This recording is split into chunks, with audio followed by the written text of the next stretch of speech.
Bismillahir Rahmanir Rahim wa sallallahu ala Sayyidina Muhammadin wa ala alihi wa sahbihi wa sallam. Peace and love. This is the Travelers Podcast. I'm Brother Ali. I'm just going to let you know off the top that you're in for a really amazing run of dope episodes. We just came off 2 episodes with Ant, recorded in his basement in South Minneapolis. Ant is half of Atmosphere. He's the guy that produced most of my music that people know. He also was one of the people that launched the musical movement called Rhymesayers that brought our music to the world. So we had 2 episodes with him in his basement, just really diving deep. You guys love those episodes, and so did I, and it makes me really happy. Now we're launching into 3 of them that are 3 more really beautiful people and really incredible relationships that I'm very happy to share. These 3 are going to be recorded in Philly, and they are also video episodes of the podcast. Sometimes we're audio only. Sometimes we have video. It's a 2-person team. And so we do our best. When we can have the video, we have it. We know you guys like it. But these are recorded in Philadelphia, which is a really, really important place to me for a lot of reasons. Not the least of which is that coming up on 20 years ago, so in November it'll be 20 years, inshallah, that my wife and I met in New York at SOBs. I was with Atmosphere doing 2 shows. You'll hear me tell Freeway about this story, but the 2 of us we both were at these 2 Atmosphere shows. She came the first night and I noticed her. And I didn't say anything. And then the second night we spoke and I asked her if we could go and talk. And so we sat in a diner and we talked for 6 hours. And then I said, listen, I'm not propositioning you. I just don't want to stop talking to you. I want to keep talking to you. And I'm going to Philly. She said, I have to work. But I said, can you call in sick for work? And so the 2 of us took a train to Philly. And we spent the next several days just sitting up and talking. And I actually say that I proposed to her on that trip. But honestly, we just started talking about what our life together was going to be. I was like, listen, I'm Muslim. I can't date you. This is going to have to be marriage. I have a son in Minnesota. And we just started making plans. So that's almost 20 years ago. And so Philly is a really important place for that reason. But also, Philly is one of the places, one of the hubs for just excellence in hip hop culture. The best DJs, the best MCs come from Philly. There's something very, very special about people in Philadelphia. Also, the music scene there in general is just really incredible. But also, Philadelphia is a place where Islam is just so normal. It's one of the places that my first teacher, Imam Warithuddin Muhammad, where he lived, he actually had a mosque there, the son of the Honorable Elijah Muhammad, who led a movement to lead a lot of the Nation of Islam to a more traditional, orthodox, globally understood theological understanding of Islam that was still very Black American, culturally, but theologically and in terms of practice was that way. So that was my teacher and my leader until he passed away in 2008. Allah have mercy on him. And so Philadelphia also is really important for that reason. And there are people there that I just absolutely love. It's one of the cities that I feel most at home. And in traveling for over 20 years, so many cities have become gentrified. My wife is from New York, and so I spent a lot of time in New York. And Harlem doesn't feel like Harlem anymore. And so many cities are that way. I had a place in the Bay for several years. And Oakland doesn't necessarily feel the same way that it used to feel. But Philadelphia is still that. And so I went to Philly, and my first stop is always to Fahim the barber. Hopefully we'll have Fahim on someday. And I went and saw Fahim, but I wasn't able to get cut. We had a misunderstanding about the time, so you'll see my beard's a little scruffy. You know what I'm saying? But Fahim is a famous barber for the Roots and the Jimmy Fallon show, and, really beautiful guy. Inshallah, we'll have him on as a guest sometime. But I mean, shout out to all the incredible people. I just have so many friends in Philly that I know and love. And this guest, Freeway, is one of the most beloved people universally in hip hop. He's also one of the most respected. He's just an incredible MC. And he means so much to so many people, but he means a lot to me because around the time that I started making music, the very first tour that I went on,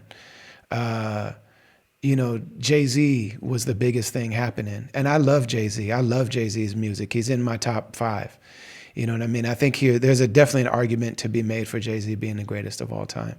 But one of the things that made us love Jay-Z so much is that he had a crew of incredible artists. So he had Kanye and he had Beanie Siegel, and a lot of them were from Philly.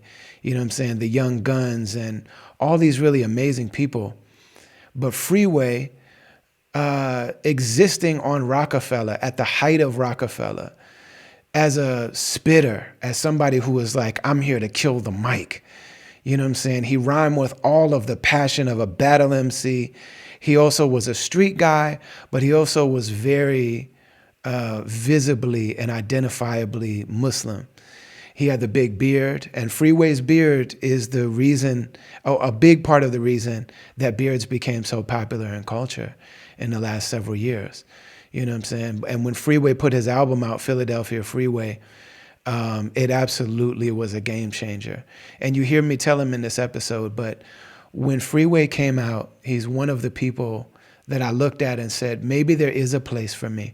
I'm so different. I'm such an oddball as an artist, you know what I'm saying? And I'm like, man, there's so many strikes against me. But the fact that Freeway was being respected, and the fact that Freeway was able to exist on the biggest platform imaginable gave me hope. And actually, when I first met my wife and we were headed to Philly, we met in New York in 2003, we headed to Philly. I said, you know, I'm so happy to be on Rhymesayers. There's not that many people out there that I identify with that are in the actual industry. Yassine Bey is one of them. Many of these people ended up becoming my friends, you know, but I told her how much I loved Freeway, and she did too. And you hear me tell Freeway in this episode, but years later, Freeway is one of those people that I ended up becoming dear friends with, and he ended up staying at our house, you know. My wife said to me one day in the morning, she was like, do you remember the first conversations we had when we were on our way to Philly? And I was like, yeah. I was saying how much I love The Roc and how much I especially love Freeway. And she was like, he's asleep in your daughter's room right now. You know what I'm saying? Because he came to Minneapolis and did a free show at the mosque for the community there. And he just stayed at the crib. He's like, man, I want to raise as much money as possible. I told him I'm financing this thing out of my pocket. And so he just came. And Freeway is somebody that has been through a lot of beautiful moments and also a lot of trials and tribulations. And he turns all of them into something beautiful. So Freeway was on The Roc, and then Roc-A-Fella broke up famously. And everybody in that crew, a lot of the people in that crew ended up beefing with each other. But Freeway is somebody that stayed close with everybody, and you'll hear him talk about that in this episode. And so when that folded, it's like, well, now what? And a lot of those artists really struggled, but Free kept on working, and he wanted to find an independent situation that would work well for him. So Jay-Z was his partner on his first album. The second album, his partner was 50 Cent. You know what I'm saying? And those two guys, Jay-Z and 50 Cent, 50 is still taking shots at Jay-Z. But they came together to work with Freeway because they both loved him and admired him, and because of his incredible just veracity as an artist, but also his beauty as a human being. That's what this podcast is really about. People that are excellent at what they do, but especially people that have that well of beauty inside them as people. So Freeway then started working with Jake One and started working with Rhymesayers, because as so many people do that come from the mainstream world, but they're rooted in hip hop, it's like, okay, if I'm gonna get down with independent music, who can I work with? And so a lot of them end up going to Rhymesayers, and that's what Freeway did. So the two of us made this song together called The Truth on the Jake One album, and we actually met for the first time on stage, and then traveled together a lot and spent a lot of time together. And Freeway also, really, it's part of his public story that he had kidney failure. And so he was really unwell for a while, and he couldn't leave, and he couldn't travel, and couldn't tour.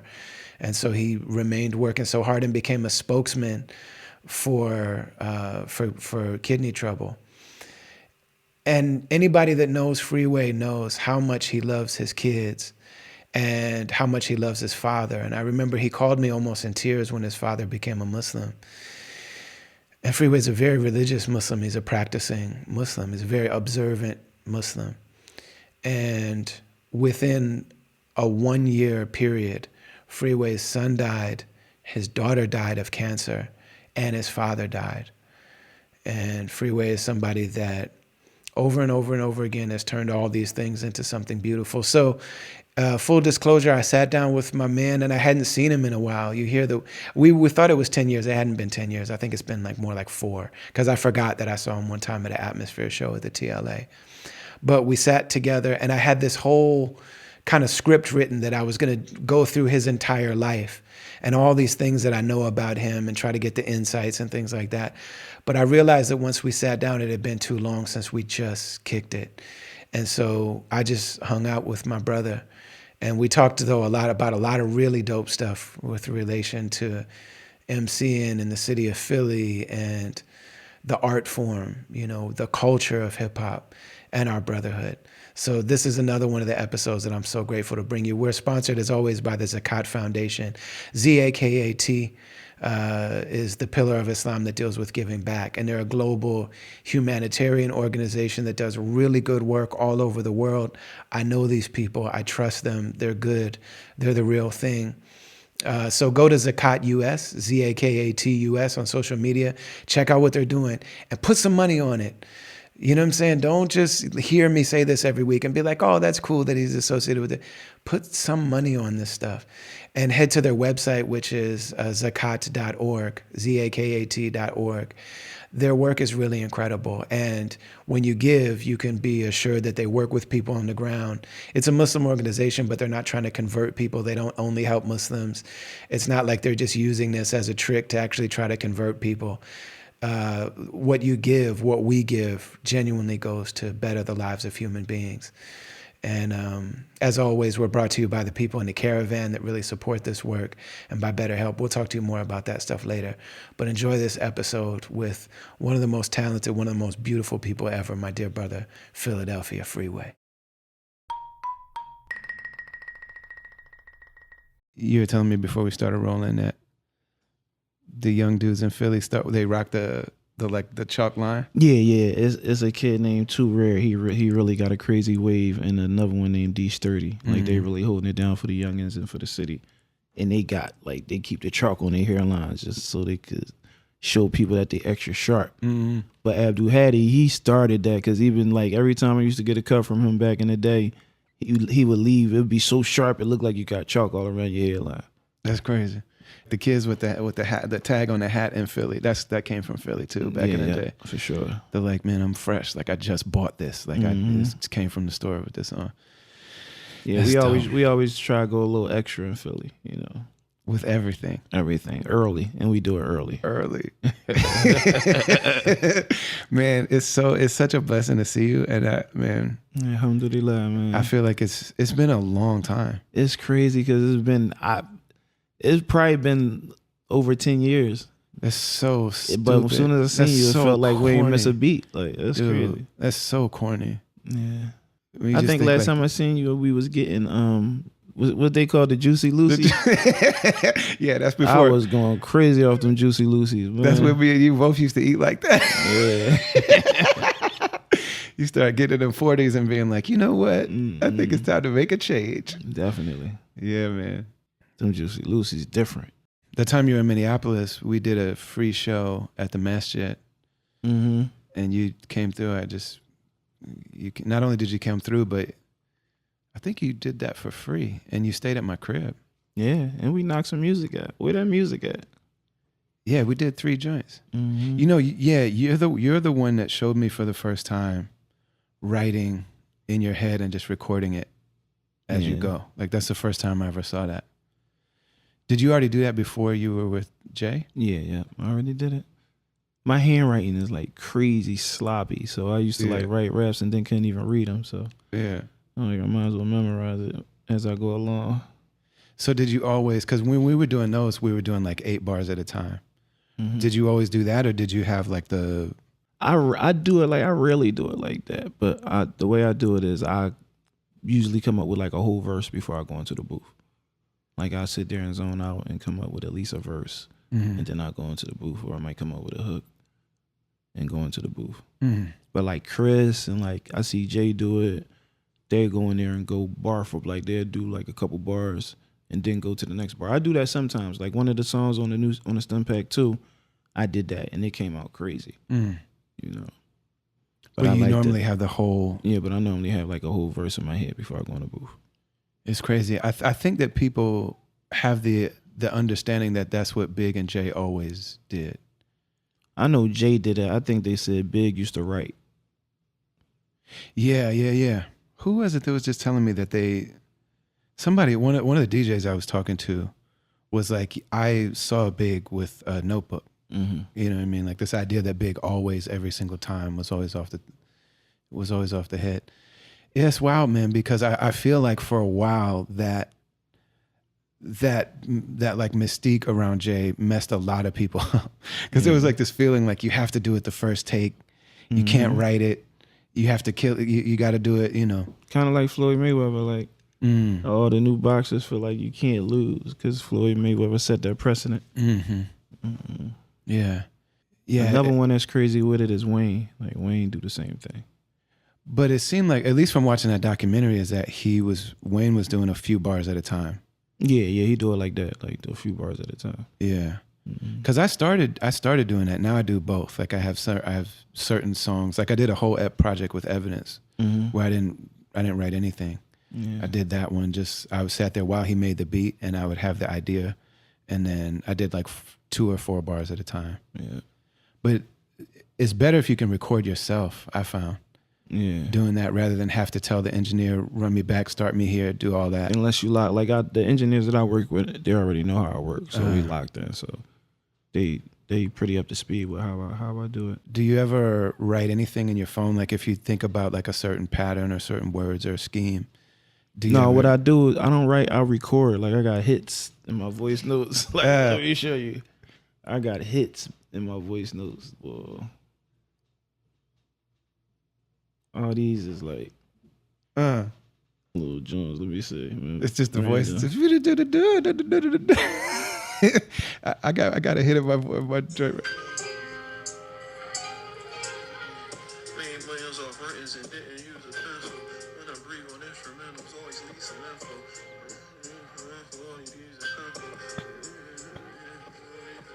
Like I just like, you know what I mean? If something comes to me and I got the beat, I got hits in this joint. Right. You like, this is how I'm gonna do this one. I was chilling with Ant. He gave me this like rock sounding thing.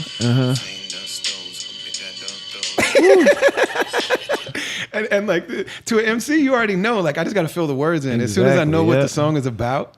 Man, I got hits.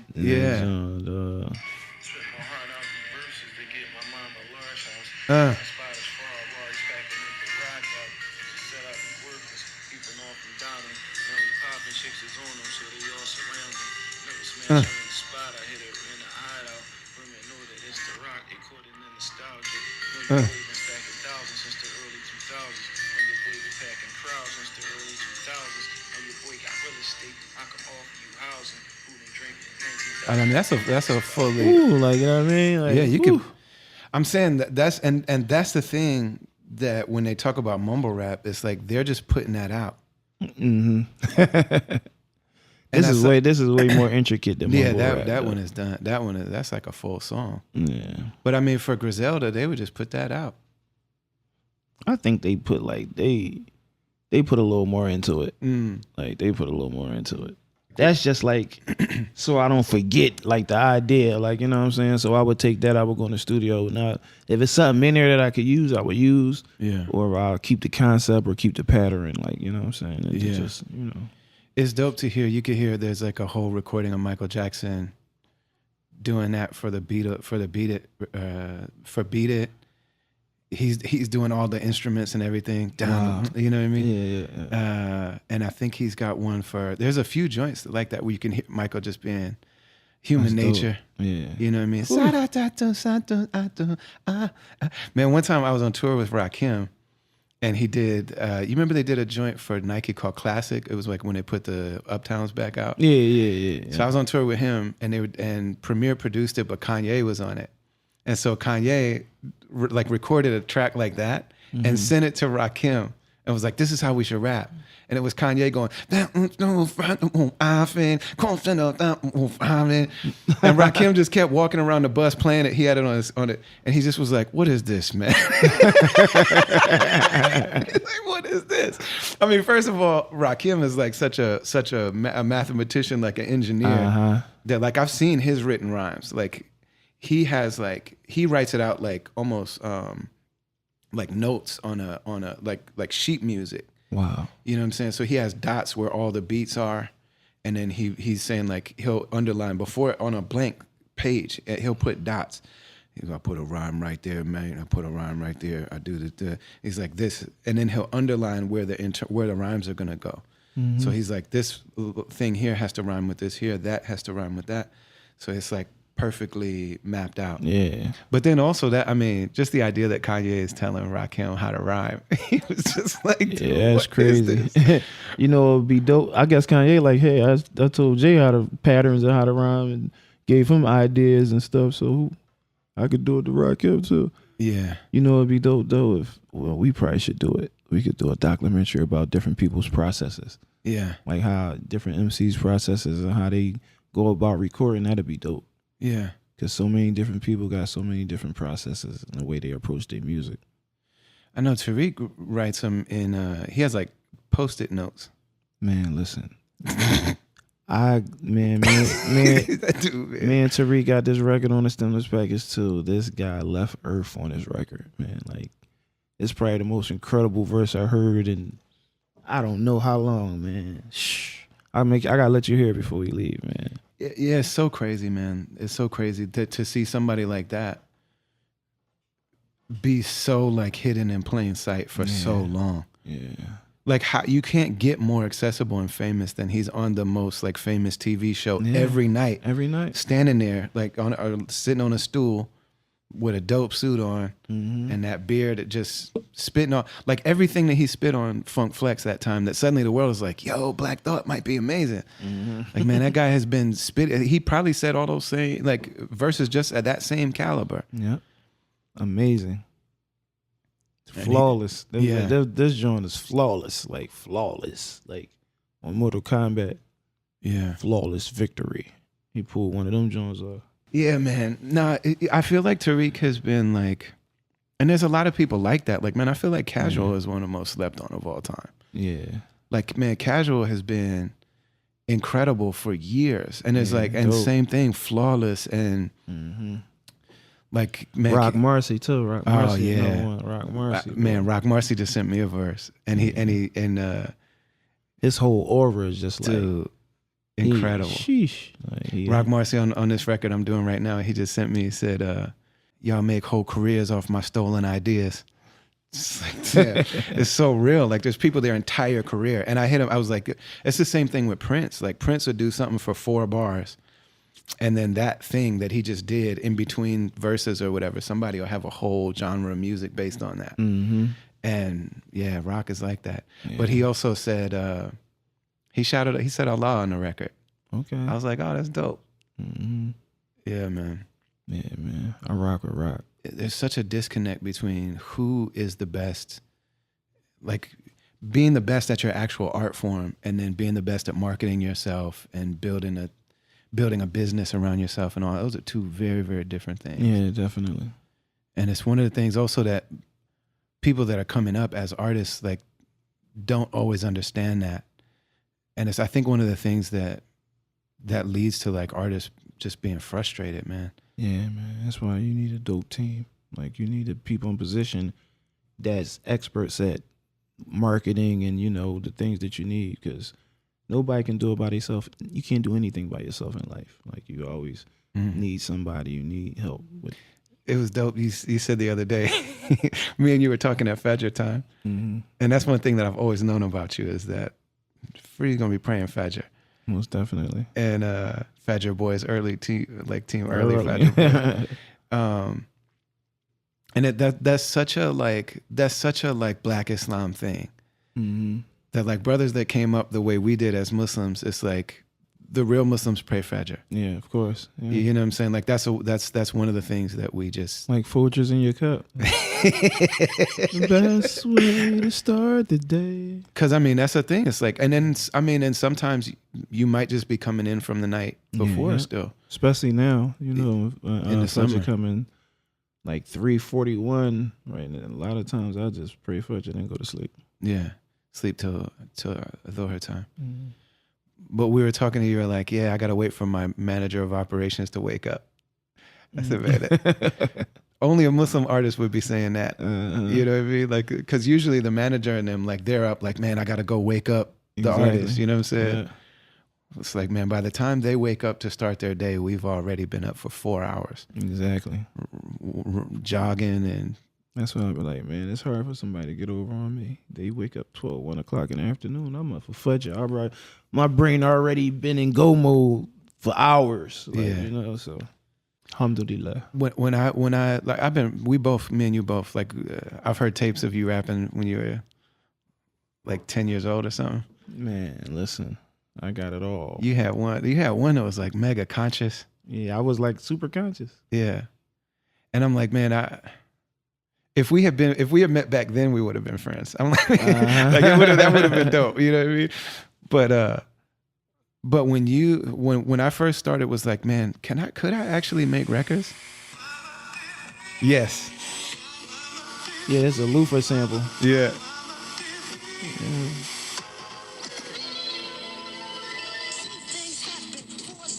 Uh-huh.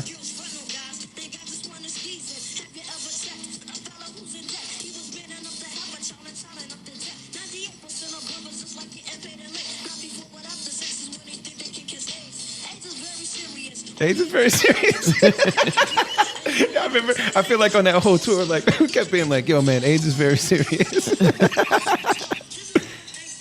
It's crazy because when I was young, I had like songs and I was in this group. We was called Gold, giving out lessons daily. And I was so hot they would leave. Like we had a show and they left me. Because they didn't want me to perform because I was like way hotter than everybody else. But I found my way there. Like I took the bus and then I came walking up the street and they was all out there. I went in there and shut it down and performed and like they was like, we can't escape this guy. Did you? I mean, most people had like multiple deals and multiple like things that like, yeah, we're recording a demo for this and we're gonna get you this and that. Did you have? Was the Roc thing the first one like that, or did you have? I mean, the Roc was the first major thing. Like when I'm like around this time, like the reason why I had songs and stuff like this, I went to Sarah Middle School and they had a rap contest, a Pregnancy Is Not For Me contest. Okay. And Stanley T from Power 99, he was like the big disc jockey at the time. He was judging that joint, so I won that joint. I was like, pregnancy is not for me. And for y'all that don't know, my name is Lessa Lee. I like to kick a little rhyme for the he and the she. And before you had sex, use your mind as a key. And like they was like going crazy. Oh man. And so he would like take me back and forth to the studio. He would like take me to New York. I met Drez. Like, and I remember Drez told me, shout out to Drez. That's a beautiful guy. Shout out to Drez. That's my brother. And he was like, man, stay in school and all this. Like, I know you want to be a rapper, but stay in school. I'm like, man, I ain't trying to hear that. I'm going to be a rapper. So, like, once I got on, we wound up doing a show together. I'm like, yo, you remember me? He was like, no. I was like, I was the young boy. You told me to stay in school and all that. You know, we hit it off. Him, Tretch, like, I got to meet, like, some of my favorite MCs early. And, you know, Alhamdulillah didn't come out back then because he was trying to change my name to Mr. Peabody. I don't think I'd have been able to come back from that. Peabody. Yeah, but you know, everything is a process. All that stuff seasoned me, you know. So it's ill that like at that time there was this idea that like we can use this rap for, and so yeah, there was a bunch of stuff about pregnancy and AIDS and crack. That was like the main thing. There's a joint. There's a footage of Dave rapping about. I think he was talking about AIDS. For real? Yeah, and it's from that time. Yeah, that's what it was about back then. Like, you know, trying to put the positive message out there. Man, adults would get behind you if it was like one of those messages. Then the adults in the hood would be like, "Yeah, little brother, you should come rap at Juneteenth." Man, I rapped at Juneteenth when I was like 15 or something. Yeah, man. You know, they used to pay me to do the Michael Jackson dance. And I used to have a comb, the jacket with the zippers. They used to pay me. I was like rapping at my aunt wedding. I was like singing, "It takes two to get the things going right." Yeah. And everybody was like, "Yo, we thought that was the record. Like, you sound so good." You know, it's crazy. I was just talking with Ant, and he was like, for as much as Ice Cube did for everything in, musically and message and all of that, he's like, I feel like when Ice Cube dissed dancing, you know what I'm saying? Mm-hmm. F-R&B and a running man. I'm the one to stand with the gun in hand. He was like, man, when Ice Cube made it soft to dance, Ant was like, I think it hurt the culture. No, that might be right. That might be sound about right. And that line specifically is the one that stands out from F-R&B and a running man. I'm the one to stand with the gun in hand. It's just like, you weren't valid for years. I ain't trying to party and shake my butt. Leave that to the brothers with the funny haircuts. Dissing Arsenio and all of that. I feel like there was like a period where you weren't valid if you were making heavy D type music. And, it's coming back around though now, especially in Philly. Like they got the new dances. Shout out to DJ Crazy. He's a producer and a DJ that produces a lot of those records. Like they call it shake that music. You know where the young wolves be like, shake that. Yeah. They got away with it, so it's coming back around. But for a minute, it definitely was corny to be dancing. And like, especially if you're a guy, you can't be dancing and doing all that stuff. Yeah. You're an MC. Like, you can't do that. But they made it cool again. Yeah. And I feel like, and then in certain circles, like ultra hip hop circles where there were still people breaking and all that. Yeah. Dance is an important thing, man. Yeah, definitely. For culture. Like listen, bro, it's so important. I just performed at the BET Awards. Yeah. And I had 2 dancers. Word? Yeah. You ain't see it? I didn't see that. I saw you standing with the host. It was like you and the host. No, I did 2 things. I performed on 106 in Park, and I performed on the main stage. I'm at the stage on the outside. Like yeah, the, Scoop loving my brother. Scrap loving my other. Look at your boy, though. Hold on. Give me 2 seconds. Look at your boy, man. You had that same light blue with the light blue kicks? No, it's a different. Dope. Oh, this was outside? Yeah, this was outside on the red carpet. Dope. I'm like, I gotta add that to the show forever. Like, that brought a crazy energy. You know I can't see that. MashaAllah.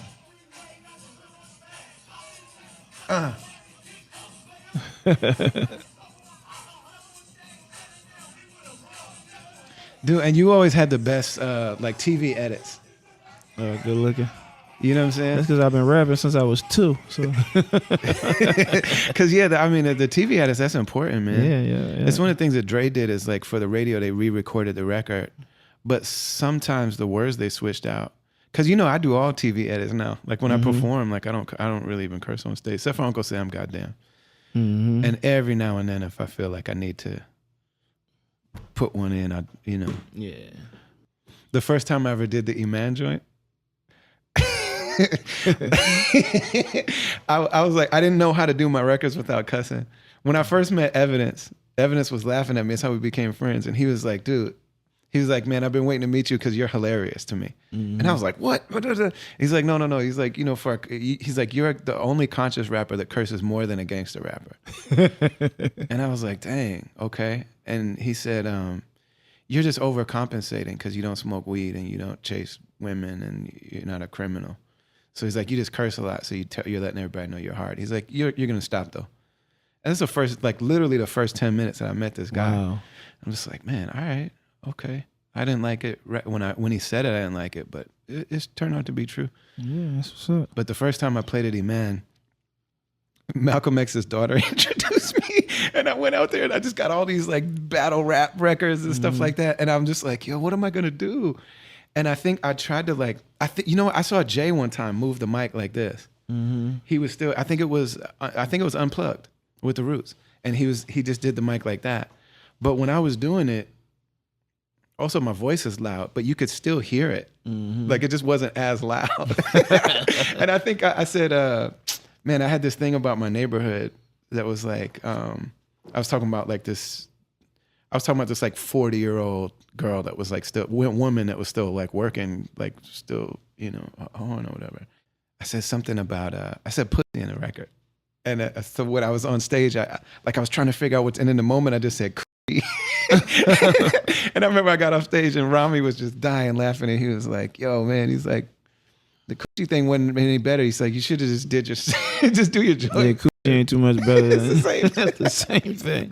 But I'm sitting there saying, like, what do I say when like Ilyasa Shabazz just literally introduced me?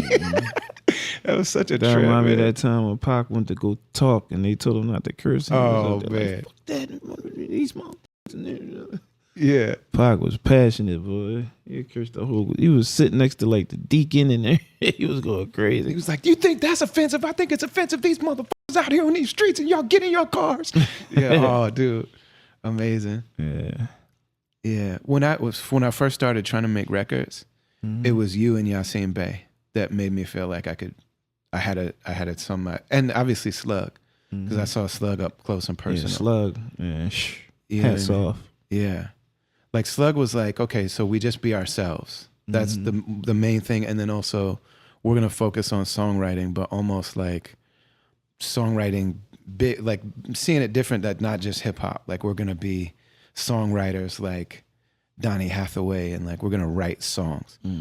But for me, like you and Yasin were the two that I saw that I was like, I know these people.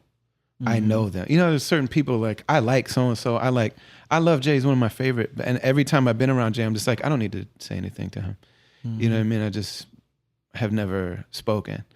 Although he gave me the, one time, he gave me the like, you're somebody, I don't know who you are and I'm not going to ask you, but. Nah, he be on point. Trust me. Yeah, it's funny.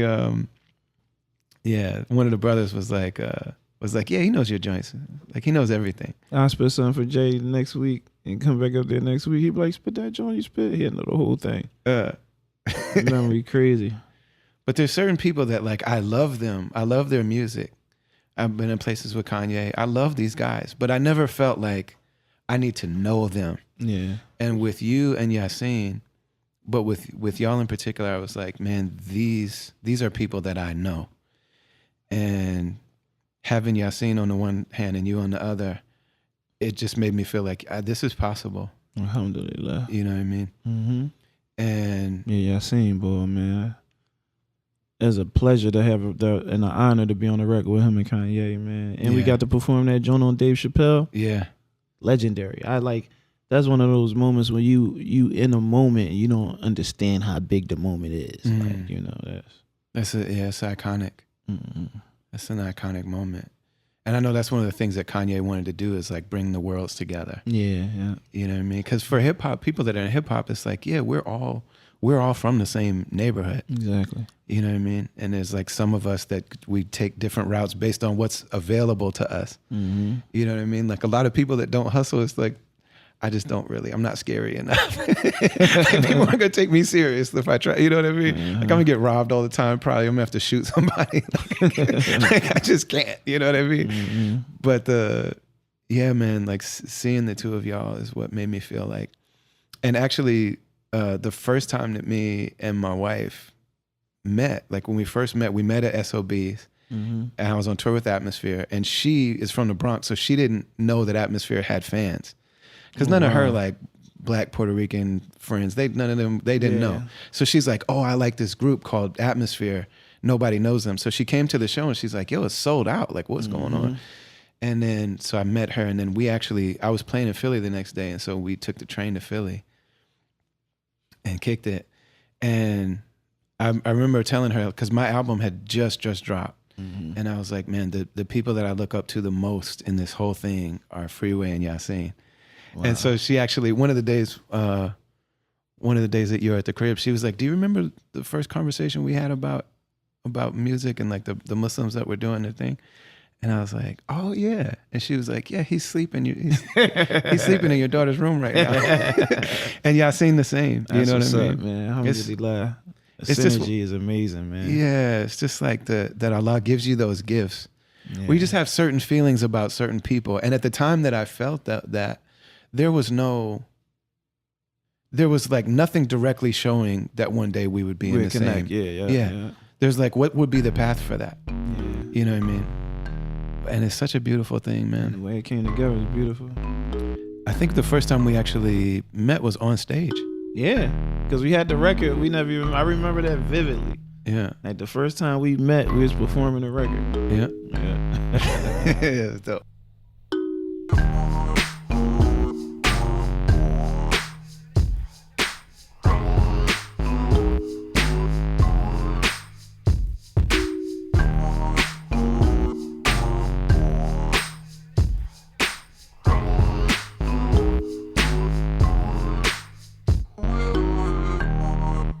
This work that we do is extremely important to us. It's a labor of love. This is our life's work. And we've always been really dedicated to being independent. You know, we have had opportunities where we've met with people that are part of the music industry and they've courted us, you know, and they've checked us out to see if it was a good fit. And the reality is that what's paramount to us, what's number one in our hearts, is that we do things that we believe in. Our message and the way that we engage and interact and the way that we practice our art and the way that we bring these podcast episodes to you, it's really important that we're driven by what's important to us. And so the second you start working with a corporation, whether they're your sponsor or they're a platform, they start controlling the way that the correspondence happens. They start having an effect on the actual material. We can say they don't, but they absolutely do. You know what I'm saying? And that's true with record labels, you know, because they're trying to have a hit. You know, what makes sense in their world is that they're able to get everybody looking at the same song at the same time. And so they're trying to engineer and manufacture a hit. You see people bring these amazing albums to the record label and the label is like, where's the single? You know, and so you get these horror stories about people that are amazing artists and they have a message and they're trying to bring that message to the world. And the label absolutely has an impact. And you start to notice if you're at a label that if you're delivering hits for them, if you're giving them what fuels them and what gives them power, then they prioritize you and they love you and you start getting more resources and you start. So even if you don't do it intentionally, you start shaping what you do based on the reward that you're going to get at work. It's like just the way that it is. And the same is true nowadays with streaming services and with social media. Those algorithms and those platforms, they're doing the same thing. But what's even worse in my mind is that they prioritize arguing and gossip and the worst of who we are. This message, this platform, this music, this podcast is about telling a truth and speaking a message that really matters to us, but doing it in a way that speaks to the common humanity of us all. We're not here to argue. We're not here to disparage people. We're not here to tear down the people that we disagree with. We're here to defeat them, you know what I'm saying? Or you know, speak to them and try to persuade them. But we're doing this always with the fact that human dignity is at the center of our message. And you see over and over again that if you start gossiping and you start doing stuff that's controversial and that separates people, you will go directly to the head of the line on streaming services, on these different platforms, on social media, all of that. We're not about that. And so for us to bring you the stuff that we're bringing you, we need to be supported by the people. And that's the way we have always been. Back in the day, we hit the road and we sold CDs and T-shirts and, you know, inexpensive concert tickets. And then we also did a VIP thing for people that wanted to really dive in with us. So we always offer these kind of like several different tiers. So we have the same thing going on now. What that means now is to go to brotherali.com in the join section, or brotherali.com/join, you'll see the caravan. And that's where we're cultivating community. That's where you can access and communicate with me in different ways, and also with the other people that are supporting this movement and this type of culture and this type of curation and cultural creation that we're bringing about together. And so there's a section for $5 where you get down with that. You can do the Ask Me Anything episodes. You get early access to everything. You get the episodes early. You also are part of this ever-increasing, growing library of rare and exclusive music, videos, conversations, recordings of talks that I've done, all of this stuff. At the $100 level, we have like a full-on community that's going down there, and it's a very, very beautiful thing. And so you need to know that the podcast you're listening to right now, all of this stuff, it takes a lot of time, a lot of work. There's expenses involved with it. And so to bring this to you, there are people that are supporting this. And if you enjoy it, if you appreciate it, I would suggest getting down with those people, joining that caravan, joining that community, and really making good use of it. $5 a month is not a lot. You know what I'm saying? But when we bring a room full of people together that believe in the same thing and that are all part of it, it makes me beholden to you. And it means that when I speak from my heart and it lands in your heart, that's what I'm rewarded for. And I believe that that keeps us honest, and that keeps us focused on a heart-driven message and mission that we have. So head to brotherali.com, join the caravan, and we appreciate you very much.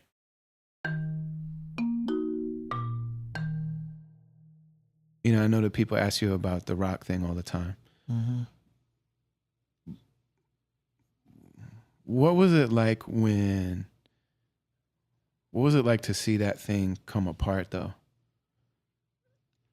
I mean, it was like little rumblings and like little things here and there, but you know, I'm the type of person that mind my business. Like, you know, I work. You know, I had a great relationship with everybody, so I was just focused on what we had to do. But when it really like came to the forefront, and like when we got the call, the state property was dropped and everything was breaking up, it was crazy. It was devastating. Like, you know, I'm like, what am I going to do now? Like, this is, you know, being a part of Roc-A-Fella, at points in time, it felt like it would never end. Like, you know, it felt like it was going to last forever. That was the language. Yeah, you know. That was Jay's language. Yeah, we was Pump Family, and, you know, we the dynasty.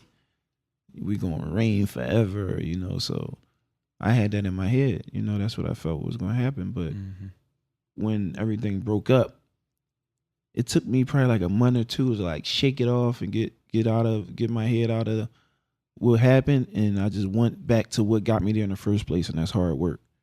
I just started going crazy, dropping independent projects. I did a thing, Month of Madness, where I dropped a record every day. On the last day, I dropped 2 records, you know, and then alhamdulillah, you know, I got with Jake. We did the stimulus package.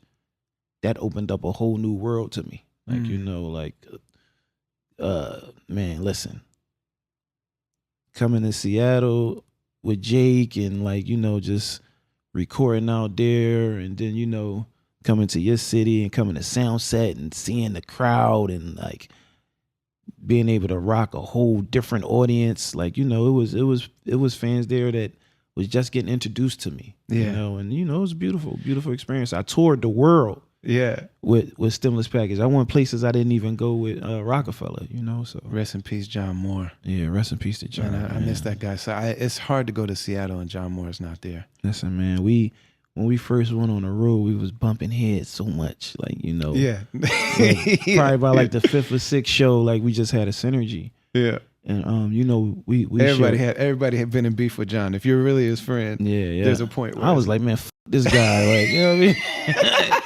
yeah. Oh, fuck you think he is? Trying to tell me what to do. Yeah, but I called him the Yoda. That was my Yoda at one point, man, you know, and we share a similar experience. You know, we both had kidney failure, and we both received transplants, you know, and then he had a situation, and, you know, things went left and he passed away. And, you know, I pray for him, but, you know, it's rough to deal with, because, you know, I'm like, that could be me. Like, you know, we share similar experiences. We go through the same thing. So, you know, and it's crazy because it's really like 2 out of 3. Because we was on the road, and it was me, him, and Jake. And 2 out of 3 of us had kidney failure. And he was healthy. Like, you know, he was like eating grass and like, you know. Drinking, you know, smoothies and everything, you know. Yeah, it's like that period of like the breakup thing. That period, because everybody that achieves something has that period where it's like, it's not always going to be this. Yeah. No matter how great you are, like James Brown had that moment, Michael Jackson had that moment, Prince had that moment where like you have the initial burst of energy, and especially I think it seems like it would be even more difficult if you were on top of the world, which is what the Rock was. Definitely. And because there's like those different layers of like, well, what am I going to do professionally? But then also you really grow to love these people. Yeah, definitely. And like your family breaks up. Like these are people that we achieved our dreams together. And like, you know, I'm cool with Guru and like hearing those stories about everybody like, and I mean, he loves you. Everybody loves you, but you're one of the most beloved people that literally everybody that knows you loves you. Alhamdulillah. And he said, he was like, man, Free was always there. Free was always ready to do whatever. Like if there was ever something to do, like he was always, but he, you know, talking about people sleeping at the studio and people, you know, running back and taking showers. And then I'll be up there, John, with a toothbrush and a couple changes of drawers. Like, I'll take the train up there early. Like I'll take Amtrak up there and just sleep in the studio with a toothbrush. Like we was locked in there, John. 2, 3, 4 songs a night. Like, you know, I was like living this is what I wanted. And like right before that, you know, I got locked up and, you know, I was on house arrest. And then like soon as I was able to, like I tell people like, you know how like people be getting locked up now and then they have reentry programs. I really feel like Roc-A-Fella was my reentry program. Because like soon as I got off house arrest, I was going back and forth to baseline. I was recording. I was with Mac. I was with Jay. Like, you know, and if I didn't have that, I might have went back to what got me in jail in the first place, and that was the block. I don't know if somebody that doesn't have that with music specifically can understand the fact like we're making our dream happen together. We're putting all this work into what we're doing, but then also there's a blending of what's coming out of our soul in that moment. Yeah. When you make music with somebody, it's like having a baby together or something. Like I mean, like we was locked in. Like that's why like Beans, besides, you know, him being one of my favorite artists, and you know, besides our relationship with the music, that's my brother. Yeah. Like, you know, if he never spit another rap, I never spit another rap. We still gonna be on the phone. We still going, you know, pray together. Like, you know, we still going families eat together. You know, that's because we build that bond. Like, you know, and it's deeper than music. You know, but when you work with people, you in the studio all the time, constantly, you build a relationship. Like you get to love these people. Like, and I had like a similar experience with that, with the dialysis. Like I was on dialysis from September 2015 to February 5th, 2019, when I received my gift of life, my new kidney. And being in that dialysis unit 3 times a week, 4 hours a day, I gained relationships with people. Like it's people that I was in there that I love, like, cause I was around them all the time and we talked, you know, we shared our life experiences. Like, you know, we was going through the similar things. So, you know, you tend to develop strong bonds with people. You know, it's the same thing. All these things that you've been through, like you always turn it into something beautiful. Alhamdulillah, man. I try to make the best out of everything, man, you know. Cause you're like, I mean, you're one of the main like spokesmen and educators. Like you didn't just go through the kidney thing, but like you became one of the like leading spokespeople and educators and like really ambassadors. Yeah, it's deep, man. I know there's an artist from Minneapolis, POS, that went through the same thing. Yeah. Ended up getting that transfer and he's good, but Alhamdulillah. Alhamdulillah, yeah, but there are people that don't come through it. Yeah. I mean, like I was just telling you about like developing relationships with people in there. So I never missed a dialysis treatment. It's times where, pardon me, I might have had to go like a day later or a day earlier because I was on the road and I was performing. So one time I went a day later and it wasn't my day. And a guy died in there right next to me. Like he didn't even want to get put on a dialysis machine, but they made him go in there and like he checked, he started turning blue and like they tried to put like the partition in between us so I couldn't see, but I'm right next to him so I could really see what's going on. Like he checked out right next to me. And I'm like, damn, like alhamdulillah. it wasn't my day, and it wasn't one of these people that I developed this relationship with, because it probably really would affect me. Like one of my homies getting shot on while we on the block. Like, you know, it's real. Like, you know, it's real. Yeah. Yeah, man. That bond is really amazing. Yeah. And the bond that people have hustling together, or being locked up together, or being on tour together, or like, there's certain moments that like make us who we are. And if somebody's there and it's happening for them at the same time, you know what I mean? It's just like, you'll always be part of me. Exactly. Yeah. Yeah. And so I only imagine, that's the first thing I thought, like when I saw that, you know, that whole breakup thing, and people were really interested in the tea and who said what and what did Jay do and what did Dame do and all this stuff. And that's before we knew each other. But I was like, man, but he loves those people. Yeah, I'm still tight with everybody, man. The crazy thing is, me and Dame just did a project together. I gotta let you hear a couple of them joints too. And we created a new genre. It's rock soul. Like we went in there. You know, he got a rock band called Black Guns. Yeah. And I recorded with them, and it turned out amazing, man. Like, we got some records. Cause man, your voice is. I said on one of the records we have together, Freeway got a voice like an electric guitar. Yeah, it's like it's a rock voice, man. Yeah. Yeah. And Dame in his bag too on that. He's spitting on it too. He's spitting on it too. Yeah. That's what's up. It's wild. People gonna love it, man. Yeah. Man, I love the joint that he did with the Black Keys. Yeah. Like 09 or something like that. Man, there's one with Yasin, and I think Jim Jones is on it. Yeah. Man, Yasin on that record is magic, man. Yeah, man. Dame, he's brilliant, man. He's brilliant.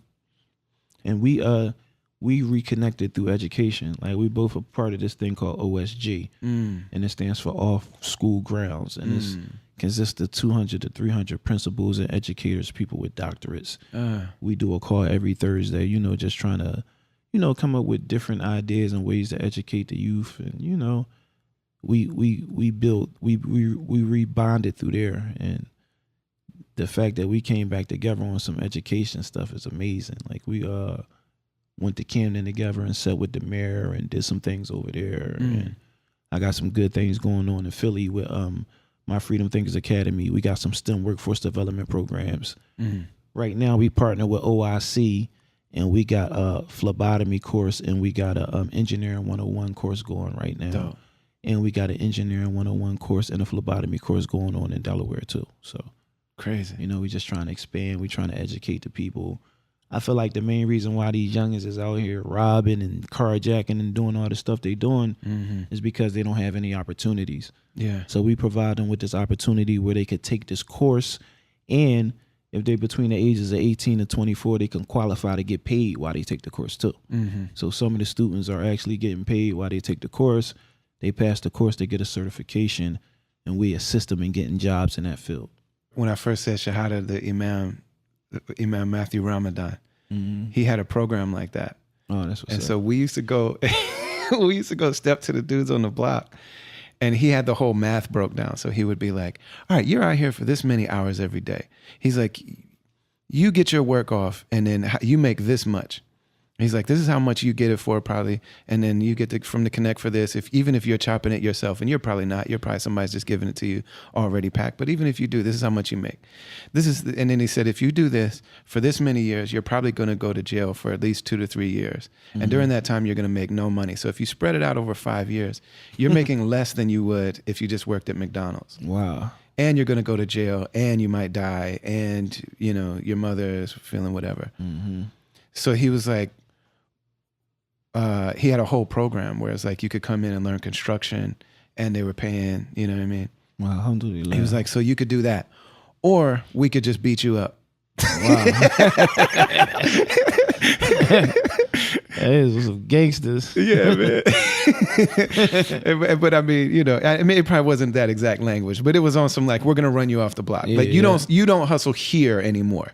So you know. That's dope, because a lot of times people just try to force you off the block, and they ain't trying to provide you with no opportunities, like, you know. So and man, and that's one of the things I think that people who don't come from the hood, they don't understand what it means to be fresh like what it means to, Buster just said something about like the elders got to look like they're about something. Yeah, exactly. Yeah. But I mean, always like that's what it means to be a community, to be like a leader in a community, and the chain represents something.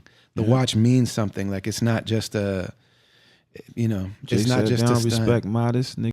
They respect my dollars. Like that, especially now. Like they respect what they see. Like in this age where like people looking for instant gratification, they respect what they see. Yeah. Like the crazy thing is a lot of times what they seeing is fraudulent. Yeah. Like it's fake jewelry. That's right. It's fake posts on Instagram. It's people fronting in other people's cars. Right. But it don't matter as long as it look good. My homie got a Tesla. He said every time I go in the store in the hood, I come out, somebody taking a picture, making a post, standing next to my car.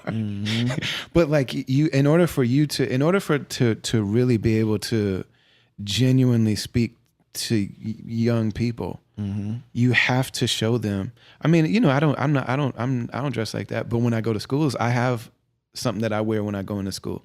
I at least have the right J's or something that I bust them out only when I go speak at a school. Exactly. Because if the teachers bring them in and the teacher's like, brother, Ali's one of the greatest rappers.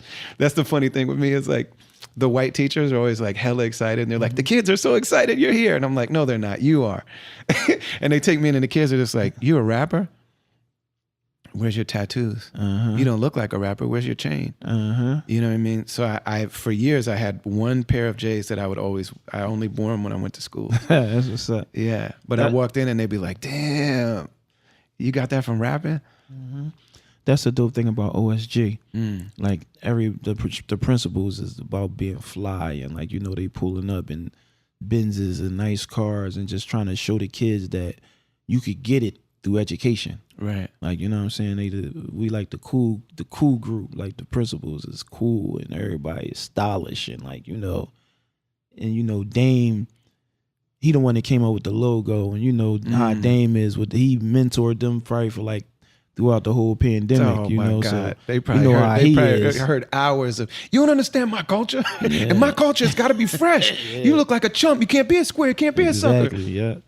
So now we got this new competition where we trying to go to 100, see who can get to 100 schools first. So we like me and Dame neck and neck right now. It's a beautiful thing too about going to West Africa is like you see the origins of all of these things. Yeah. Like you see the people that speak, like when you speak to people, even the great, like pious, modest sheikh that like somebody comes from out of town. I was sitting with a sheikh in West Africa. One of his students from the UK came, this like Pakistani guy. He gave him the equivalent of like $10,000. And the sheikh just didn't say anything. The guy sat there, he fed him. He was at his house all day. But I had been there for a while and people were just coming. Like all these Africans just start showing up. Gambia, we're in Gambia. All these people just start showing up. And we sat there until after Isha. And then we all left. And the sheikh's cousin drove me home. He was like, Brother Ali, what happened to the money? And I was like, he gave all that money away in the city. He gave, from that man showed up at noon. And by 10 p.m., the sheikh had invited all these people. And without the guy that gave him the money ever seeing it, he gave away every dollar. He gave away $10,000 in a day. By the time he wasn't about to go to sleep. Because he was remembering the hadith about the Prophet ﷺ that like he wouldn't go to sleep with a single dinar in his house. So he gave it all away before he went to bed. Wow. But when the sheikh gets up to speak, like if they have him speak at a big thing, he'll be fresh. Like he'll be looking like his wedding day, man. Yeah, that's important, man. That's important. You know what's so crazy is there was we went to this late night maulid and they were like singing and all this stuff about the Prophet ﷺ. And the sheikh would speak, and if he stopped for a second speaking, some random person just stood up and started singing about the Messenger of Allah. And was just like, Muhammad Rasulullah, like going off. And people came up and they had velvet bags with cash in it, and they were throwing it at him. They were making it rain on like the griot. And it was like women, and they all had like their outfits on, and there's like they're making it rain on this dude. And then he's got somebody there that's like collecting it and picking it up. And the first one that stood up was blind. And I was like, oh, that's dope. Like they take care of this dude. But then the sheikh started speaking again. He wasn't even trying to stop. He just paused for a second and dude stood up and started singing. And then He started speaking again. He paused for a second. Somebody else stood up. And they came over, and the way that they were like doing these like songs and poems about the Prophet sallallahu alaihi wasallam, the way that people felt, they had different ways of throwing the money on them. Mm-hmm. And I was like, man, this is where Making It Rain comes from. You know what I mean? Yeah. But except like instead of like twerking or whatever, like these are people that are giving inspirational. Yeah. And I was just thinking like, oh, this is the music industry. They don't have a music industry. Mm-hmm. You know what I'm saying? Like they show up at an event and they do their thing and people just give them money directly. Yeah. I'm like, man, that doesn't happen when somebody goes on Spotify. I'm getting, you know what I'm saying, fractions of a penny. Uh-huh. You know what I mean? Or like if we do a show or something like that, we're paid least and last. Yeah, yeah. Bill Withers said the manager's kids go to Yale, the performer's kids go to jail. Yeah. Wow. That's I'm like, dude, they didn't have the music industry. If you did something that speaks to people and touch their soul, they just give you the money directly. Mm-hmm. Yeah. And there's a whole ceremony about it. And the sheikh is fly. Like, Super drippy. Yeah, like, you know, you might have you see some of these guys like in Senegal and stuff, like the Tajanis, like the group that Amir Suleiman is part of. Mm-hmm. Man, they look like they have like a whole, it's like they got like curtains on. Mm-hmm. Like, man, just crazy fly. Extra drippy. Yeah, but I mean, and that's like, it's important to know that you have to be able to inspire people and show people that this thing will have direct impact. You know what I mean? Yeah. That to recognize that people are starving. Yeah. And people are suffering. And so there's got to be something that's like, this will also address your condition. Mm-hmm. You know what I'm saying? Yeah, it's a beautiful thing. Beautiful, yeah. So you did that record with 50 in between though, like in between the Roc and doing the Jay-Z or the Jake one. What happened was my second album. Yeah, I did. 50 was on it. So my second album, Free at Last, Jay and 50 was supposed to both executive produce the album Together. But you know everything fell through towards the end. But that was the plan when we went into recording the second album. Wow. Yeah, yeah. That's crazy. I remember 50 like, man, you gonna go platinum in the first week. Like it's nothing like this ever happened before. Your actual situation. Yeah. He said actual in every sense. Your actual. Yeah, yeah. You gonna actually go platinum. Yeah, yeah, exactly. That's exactly how. Like, your actual album is gonna actually go platinum. Man, that's I can't see him working with Jay. Like he seems to have some kind of. I brought them together, man. Yeah. But you know, at the end, it fell through. But you know, can't cry over spilled milk. You know? But did that one come out on G Unit or that? It came out on Roc. It came out It on did? Roc-A-Fella. Yeah. It It was always gonna come out on Roc-A-Fella, but they just worked. They both was executive producing that project. You know, so I can't remember where it was, but Jay was saying that somehow he heard an early copy of Get Rich or Die Trying. He was like, I went straight to baseline and told everybody, if you got music, put it out now. yeah, no, he did. Because like this 50 Cent guy is coming. Yeah.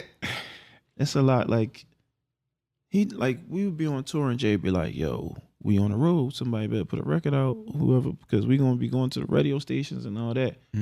But at the time, I had just put out a record, you know, and my loyalty, I didn't want to drop another record before anybody else. I wanted to give everybody from State Property a chance to drop a record before I dropped another record, you know, and I really should have been thinking about myself and put a record out. But, you know, that's one thing that I regret not doing, like, you know, focusing on myself a little bit more. When you were still in that, Yeah. in that situation. Yeah. Because he was telling us, like, you know what I mean? But, you know, my loyalty was with the team and I wanted to make sure everybody got a shot to put a project out before I come back putting another project out, you know? Mm-hmm. Yeah, the people that worked on that record, they speak so fondly of it, like Just and Just and Guru. Yeah. And when you said that you bring them together, it's true. I mean, I didn't realize that they were supposed to work on that album together. But yeah, the second one, yeah. I really feel like you have a type of heart where people are just like, we'll patch up our differences. You know what I mean? For the fact that they both love you and believed in you. Yeah, let's see if I could patch Jay and Dame back together. You probably would be the only person that could. Yeah. since I've been back connected with Dame though, I got him to talk to almost everybody but Jay. Mm. He talked to Beans, he talked to PD, he talked to Chris, talked to Bleak.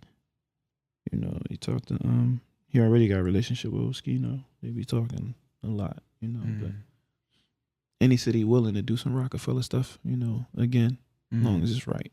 You know, so what's the actual like flow of conversation with Jay? Because I mean, I have very, very famous friends too, and like people would be like, "Man, see if you can get so and so on the phone." Like, I don't get him on the phone.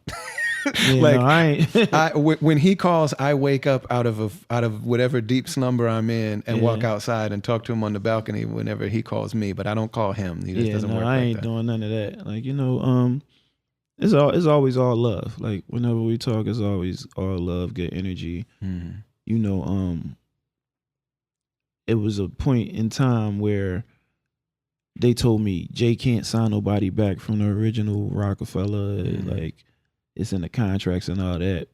And I put out a project through Roc Nation 2018, Think Free. Jay can't are like words that don't really go together. Yeah. So, you know, every time I would see him, I would tell him like, yo, I need to come back home. We need to make this happen. And, you know, I had a couple independent projects and obligations that I had. And as soon as they was finished, I reached out to him like, look, big homie, I'm ready. And he was like, it's nothing. Next week, we was like getting the deal done. You know, so we got that type of relationship. Was it ever awkward or strange, or did you ever feel like being connected to everybody in that situation when they're beefing with each other? Yeah, most definitely. There's a point in time where I had to go talk to Jay myself. Because like I just had to let him know where I stood as an individual, like, you know what I'm saying. So just like feel your energy and and like he really respected that I came and talked to him and we had that conversation, you know. And I think that meant a lot. It meant a lot to me, and I think it meant a lot to him too. You know, so clarity is very important. You know, because you could like, if you don't talk to somebody, you don't know what they thinking. Like, you know what I'm saying? So it's important to, you know, be clear. And, you know, if you care about somebody, make sure that they have a full understanding of what you're thinking. And it takes a lot of humility to do that. Yeah. Especially, I damn near had a tear in my eye, dog, when because that like he changed my life. Like, you know what I mean? Him and through the permission of Allah, you know, Beans, Jay, they changed my life. Yeah. Man, you know, so it really, like, it's at a point like I didn't know if he loved me, but I loved him, like for what they did for me, you know, and the position that they put me in that allowed me to be able to take care of my family. So, you know. Is he a person that's able to receive the type of love that you convey? Yeah, most definitely. Literally everybody, when they don't say Free is a good dude. Everybody uses the word love and beautiful. Yeah, definitely. And is he able to communicate that way as well? I mean, we had some moments, you know. I'm not going to talk about it, you know. I'm not going to put it out there publicly, but I definitely feel like the feeling's mutual, like, you know what I'm saying, like, you know. And, you know, I definitely appreciate him. Yeah. I don't envy those people. I remember when they did this is a funny story because the whole world was laughing at me, yo. I know what you're gonna say. When they did the thing with when he first started Made in America. Yeah. I had talked to him. He like, yeah, I'm gonna be in Philly on Monday, like for the culture. It's gonna be big for He like, Pool, come holler at me, man, come see me. So ain't nobody tell me to wear a suit. Like, I didn't come down there in no suit, so I just went down there to, you know, go holler at him or whatever. You were looking so Philly. Did you get a polo? I took that picture, man. Everybody was saying Jay. I popped up on Jay like I was stalking even. I'm like, anybody that know me know I'm not gonna be nowhere that I'm not welcome. Like, I'm not popping up on nobody. I'm not doing none of that. If I didn't get the invite, well, I did that one time when I needed to talk to him. But besides that, I think it was the wardrobe, but also the configuration of how people were standing on the stage. They was killing me, yo.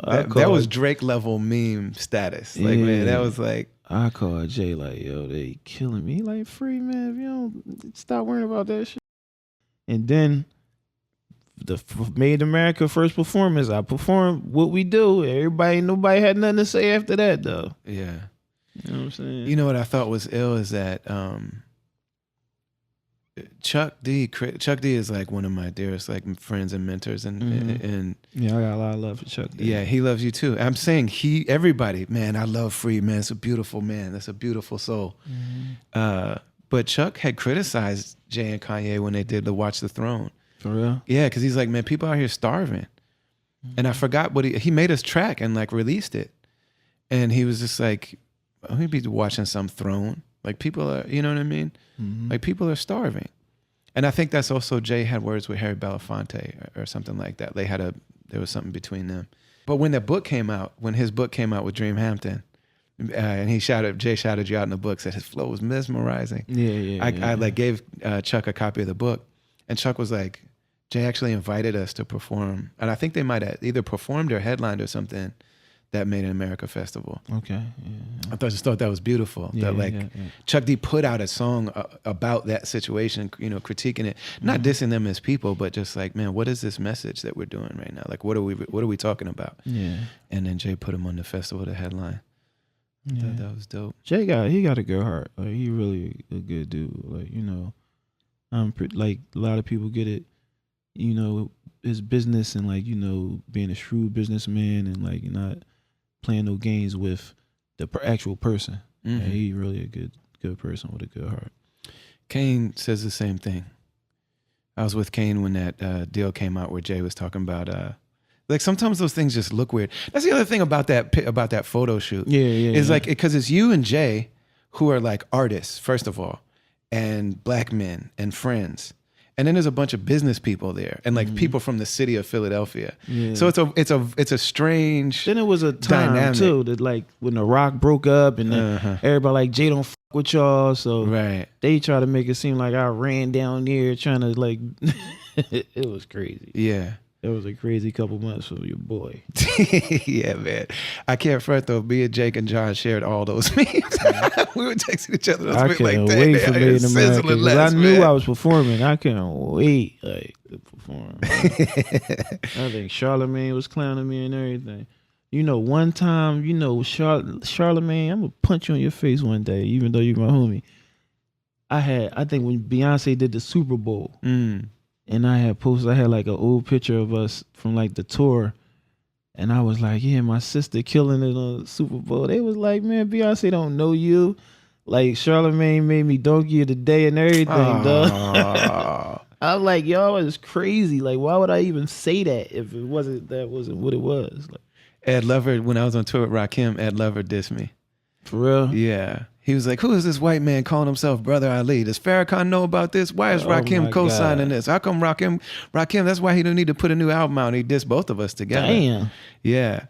And you know, Ra loved to fight. Like Ra's a brawler. Like he's a tough dude. Like he played football and everything. He was like, yo, Ali, we get to New York, we're going to pull up on him, man. Dead serious. Of course, you know, of course he's not going to do that, but yeah. That's wild, man. Yeah, but like those situations where it's like, you know, and hip hop causes them over and over again. Like that mixture of like the hip hop, like genuine people in the corporate world and like the people from the city and all that. Those things are always going to be awkward. Yeah. So like when I was with Kane, we're in Europe, and that announcement came out that Jay was doing the Super Bowl, like programming the Super Bowl. And the one reporter stood up and was like, what about Kaepernick? And it just didn't go right. Like the way that he responded in that moment, it just didn't go right. And I'm sitting there seeing this and with Kane, it's like, man, it's so awkward. First of all, Jay's the only black man in the room. He's the only hip hop person in the room. He's the only, and he's there with like all, and he's trying to do something for the culture. Yeah. Like he's trying to do something. You know what I'm saying? And this reporter was like, but what about so and so? And his response wasn't right, but like that's an impossible situation to be in. And Kane was like, man, just give him a minute, just watch what he does. That's all I can say. It's crazy, you know. I don't envy that position. I've seen people do it different ways, like being on that level. Yeah. you can be as generous as anyone. And all of the people that are on that level, they're almost always extremely generous. Yes. Because there's something in their soul. He do so much behind the scenes for people don't even know. I know activists.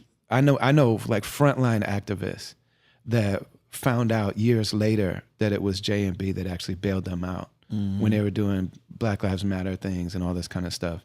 They were like, suddenly we were just all bailed out, and suddenly we had good lawyers, and we were told like, you should just know that somebody in the community cares about you. And they found out later because they told them like, we're hiring this legal team to go help these people. Don't tell them it's us doing it. And Prince used to do the same thing. Yeah. You know what I'm saying? All those people, like, they know. There's like a certain level where you're grinding. And then there's like you hit a point where, oh, this is not just me grinding, this is God. Yeah, exactly. Like Allah just gave me a whole lot that I never even imagined. And it makes them humble, but also there's a target on them that they also have to be really guarded at the same time. Yeah, man. Like I see people try to navigate that, and it seems like there's not a way to do it that's going to please other people. Yeah, they done grouped them in Illuminati and all kinds of stuff. Like, yeah, it's wild. You have to just do what is true to you. There's nothing else that you can do. What feels good to you, and from your teachings and then you understand that you just got to try to do the best that you can. That's what I do. Yeah. I see Dave Chappelle go through that, where Dave Chappelle is just one of the most down to earth people. He'll talk to anybody. He moves around a lot of times with no security, and like profoundly generous. Like just like you can't imagine. It's almost like And I mean, they used to clown Hammer for giving away all his money. Yeah. But everybody like from the culture that makes it, there's always something that like, okay, I got to take care of everybody now. Yeah. Like I've been through it myself. I know that's right. I tried to take care of my whole hood. It didn't work out too good. Yeah, man. Yeah. At some point, you have to realize, like, man, I got to keep this thing going if I'm going to keep providing. Exactly. Yeah, I can't help people level of entitlement be crazy, man. Dude. I think that I heard something recently. It was like, if you give somebody something once, they'll be grateful. If you give it to them a second time, they start to get used to it, and then by the third time, they're actually upset that you didn't give them more.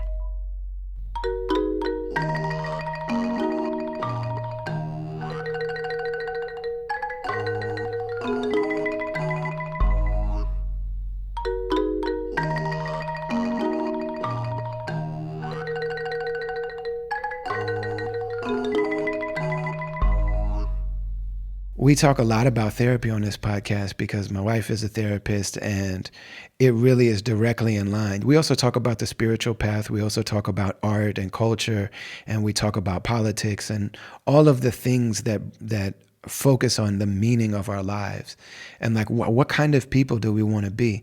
It's one of the things I love about podcasts. And one of those really important elements is therapy. I am a person that believes that everybody deserves to, and honestly has a responsibility to, have some relationship with therapy, just so that we can be the best of ourselves. We have the right, and we also have a responsibility to understand ourselves better. What are the things that make me who I am? What are the things that are driving me? The way that I'm responding and processing and interpreting the events in my life, my relationships with people. And so we talk every week about these are all these different reasons to really be active in therapy. And some things are therapeutic, but some people say, well, music is my therapy. Music's therapeutic, but therapy is a very specific thing. Some people say, well, listening to podcasts is my therapy. Again, or going to the gym is my therapy. All those things are therapeutic, and they're all very, very important. But talking to a professional who's just dedicated to sitting with somebody and helping ask the questions that are going to allow us to see ourselves and the narratives that we've formed around the things that have happened to us, the meaning that we've made, these things that we bring into the rest of life, This is a very specific and really important practice. But one of the things I was thinking is that it's important for us to do therapy, but also the people in our lives. So if we're in a relationship, it's a beautiful thing to be able to offer somebody like, I'm not saying this because I'm judging you.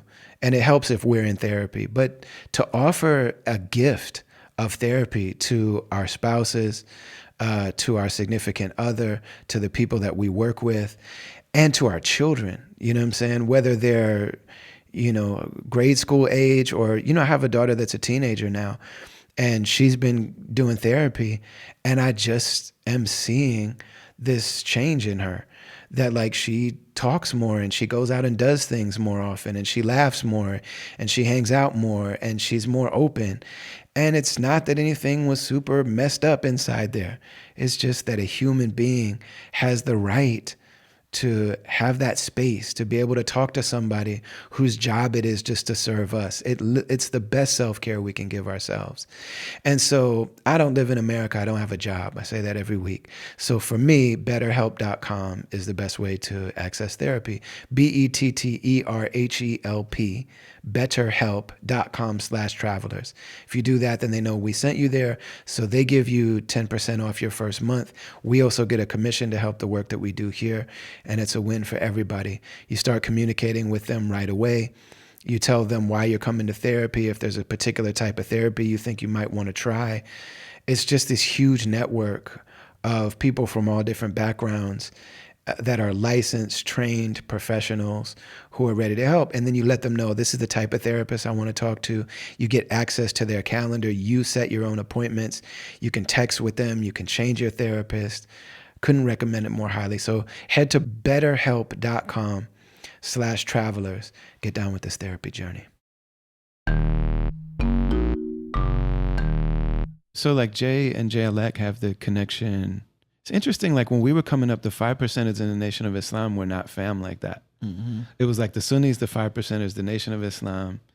And then even within the Sunnis, it was like the Salafis and the Imam Muhammad's community, or you know what I mean, or if they're different Sufi groups and stuff. Mm-hmm. And now it feels like now like a lot of those barriers are just not what they were. But the Nation of Islam and the 5%ers are you see that they're almost like the same crew now. And so I know they did that record together. But did you ever talk to Jay about Islam? Yeah, we talk about Islam a lot. Mm-hmm. Yeah. And he got some good people around him too. Alhamdulillah. You know, we had some like we had some conversations about Islam, and then we had a situation that was pretty dope. You know, that made me believe that he was leaning towards Islam. You know, I'm not gonna put it out there, but we had like a dope situation that happened. That really made me think. That he at least let me know that he's aware of Allah subhanahu wa ta'ala and he knows what's going on out here. Yasin said that he was with Jay not that long ago, and he said, do you want to be the Sultan or do you want to be Rumi? Like, do you want to be the king or do you want to be the poetic prophet, the prophetic poet? You know what I mean? And he said, because man, all these people celebrate you because they think you're the Sultan, but your real gift is that you're Rumi. Wow. And that's heavy. I just think about Yasin, because you know how Yasin is so like, he's so quiet and so, you know what I mean? Mm-hmm. And also, Jay is so tall and Yasin is not. And like, I just imagine that conversation and how that must sit on somebody. Yeah. Wow. That's deep. Yeah. People celebrate you because they think you're the Sultan, but your real gift is that you have this gift to speak to people's hearts and speak to the reality. One of the things that touched me so much is that, there's a difference between talking about the realities that people live in and the things that people have to do and glorifying it. Mm-hmm. They're not the same. And I feel like maybe it was Scarface that said, he was like, I always know the difference between the people that really live this and the people that are just, because the people that don't live it only glorify it. Exactly. Yeah. And the people that really live it talk also about all of the pain and all of the heartache and all of the shame and all of the, and even though what we do is that's right. Yeah. And this is amazing hadith Qudsi where Allah says, if my servant mentions me in a gathering, I mention him in a better gathering. Yeah. You know what I mean? And there's also like the reality of repenting and repairing with Allah. Mm-hmm. But when a person repents publicly, there's a special thing to that. I was talking to that same trip where I saw Kane. I was with with Tech and Steel. Mm-hmm. Because they have that song Astaghfirullah. Yeah. You know what I'm saying? And I'm like, man, I just think about those two statements together, and these guys standing on stage every day in Europe, which is like the hotbed for people not liking Muslims. Mm-hmm. And they got the whole crowd saying Astaghfirullah. Yeah. I think they say Astaghfirullah or something. They say it's the hood version, but like we all know what Allah know what they're saying. Mm-hmm. But it's like, man, and I'm just like, you guys are standing on this stage saying Astaghfirullah, mentioning Allah in a gathering, and I just imagine the gathering where Allah is announcing to the angels that they're forgiven. Mm-hmm. You know what I mean? And they my brothers too, man. Shout out. Those are beautiful, dude. You guys made that record with Pete Rock, right? Yeah. That was dope. Yeah, that was super dope. That was a moment, man. Yeah. It's a blessing to be a part of that. Yeah, those brothers are beautiful guys, man. And they had a hell of a run too. They still doing their thing. Still on it. Yeah. Yeah. It was dope being in Europe with them. Mm-hmm. And because we played a lot of, Zurich and places like that, where they just have like very small like African communities. Mm-hmm. And Dave East was out there, and just seeing like somehow these like African kids had found out where the artists were staying. They couldn't afford to go to the festival we were playing at, but they were just waiting outside, and they didn't even know who everybody was. But they just, again, like talking about having that aura and the look and the presentation to inspire people. Yeah. You know what I mean? I got pictures on my phone actually of them like just taking pictures with all of these like African kids that probably living in poverty in Switzerland, in one of the richest countries in the world. Yeah. And like just seeing these people come through. And man, when Dave East came through, it was a movie, man. Mm-hmm. And he's a beautiful guy too. Yeah, man. yeah, alhamdulillah. Yeah. My guy. Yeah. He was doing a project with Young Chris from State Property. Crazy. They dropped a couple records that's dope. It's super dope. Man, yeah, Dave East is a spitter. People don't. Yeah. I feel like because he can do so many things, man. Sleeping on him. Yeah, he's the real thing, man. Mm-hmm. MashaAllah. MashaAllah. Yeah, I remember you called me the day that your dad said Shahada. Mm-hmm. He said, "Assalamu alaikum." So he said, "Guess what?" But man, that was a special day for me, man. Because when I was growing up, my dad had me. We was part of this church and this religion called the Nation of Akibalan. And it was like a guy, he was the Baba. He had like 6-7 wives, and like we had land in North Carolina. We would go down there like to the land, and we would go to like the church every Sunday, and like they was like vegetarians, but they was on crazy bid'ah because there was a brother in there named Brother Akhenaten, and it was like, he's our prophet. Like, Baba Allah. Yeah. It was that? It was just Baba. It wasn't Baba. like Baba Allah. It was okay. Baba, Because there was somebody else, a Baha'i dude called Baba Allah, like the door to Allah. Yeah, but that was a just Baha'i Baba. thing. Yeah. So it was like an African-based religion. Like they wasn't saying Allah at all. It was like worshiping Amen-Ra, like the sun god. Oh, okay. Yeah. So to be able to bring my dad from that to Islam was like probably one of my best accomplishments in my life. Man. Alhamdulillah. Where was it? Alhamdulillah, he was able to die upon Islam. SubhanAllah. Did y'all go to the masjid? Or we went to the masjid in Camden. Okay. Yeah, I forget the name of the masjid. It's on Spruce Street in Camden. Yeah. Abu Hassan Malik is the imam over there. Yeah.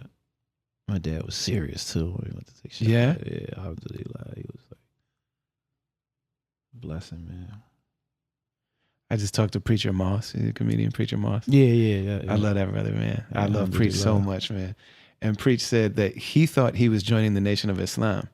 For real? Yeah, because and he was like, yeah, he used to be in military school, and he's like, I know how to march and all that stuff. He didn't know. He just wanted to be Muslim. Yeah. But so he knew the Nation of Islam. So he thought he was going to get over there and see suits and all this stuff. Mm-hmm. But that temple had turned into a W.D. Muhammad masjid, and he went on a Friday.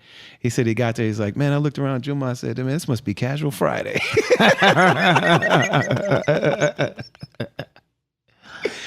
Dude, Preach said before in the 90s, we weren't the religion of peace. We were the religion of pamphlets. Oh, man. Oh, man. Yeah, man. That brother. Alhamdulillah. Yeah. It's deep, man, that, not only like these things that we do publicly, like for somebody to be a public believer, when you came out, the beards weren't popular yet. Yeah. But you are the first one that did it. Yeah. And then the other people that came along later with beards, they all gave that to you.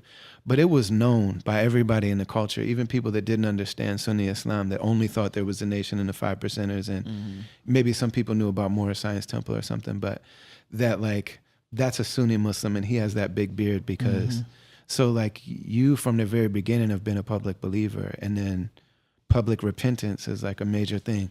Yeah. But then, and then, going through the struggle with, a kidney failure, but then also you've like mourned a lot publicly, and you've grieved a lot, like very, very, you've had a tremendous amount of loss publicly. And what's it like, we're just talking with, hearing Pastor News talk about this, because they're like mourning Dave publicly. You know what I'm saying? Like that happened right as their thing was coming out. So like man, rest in peace. Him and I love those dudes so much, man. Yeah, they did so much for the culture, man. Like, yeah.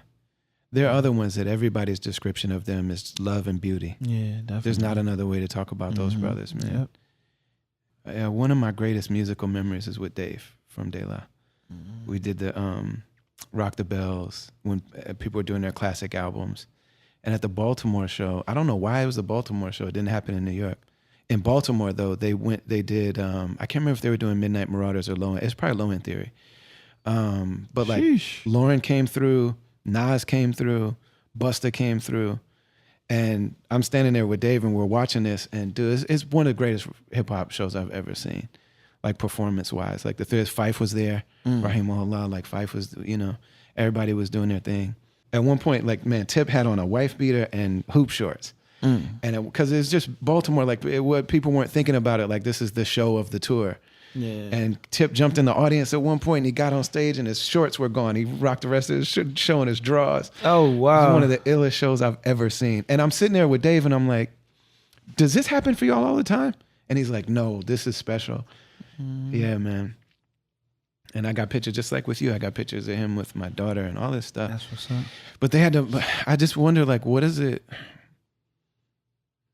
like to have to mourn publicly? I mean, man, this is a part of life. Like,